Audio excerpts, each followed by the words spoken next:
Saudara Komisi Independen Pemilihan Banda Aceh melaksanakan simulasi pemungutan dan perhitungan suara pemilu 2019 di halaman Stadion Lokraya Banda Aceh Senin pagi menjelang pemilu pada 17 April mendatang.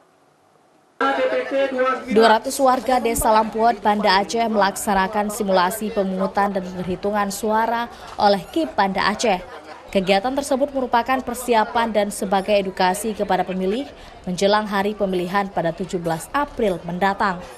Simulasi pencoblosan yang dilakukan sama persis dengan hari pemilihan, yaitu tersedia 5 kertas suara, bilik suara, bilik pencoblosan, saksi, hingga tinta bukti telah mencoblos. Pada pemilu 17 April mendatang, masyarakat yang menggunakan hak suaranya akan diberikan 5 kertas suara untuk mencoblos dan akan dimasukkan ke dalam kotak suara masing-masing yang telah ditentukan, baik untuk Presiden, DPR RI, DPD RI, DPRA, serta DPRK. Pada simulasi hari ini, itu peserta kita ambil dari Kampung Lampuot, ya, dengan jumlah pemilih 200 orang. Di situ nanti ada DPTB 2 orang, ada DPK 2 orang.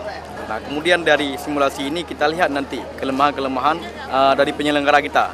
Nah, dari sinilah kita bisa kita evaluasi nantinya. Hal-hal kemungkinan terburuk apa saja yang akan terjadi di hari H. Simulasi kali ini tidak hanya berfokus kepada pemungutan dan perhitungan surat suara, tetapi juga menjadi evaluasi bagi penyelenggara untuk melihat sisi kelemahan pelaksanaan pemungutan dan perhitungan suara, sehingga bisa dibenahi pada hari pemilihan mendatang.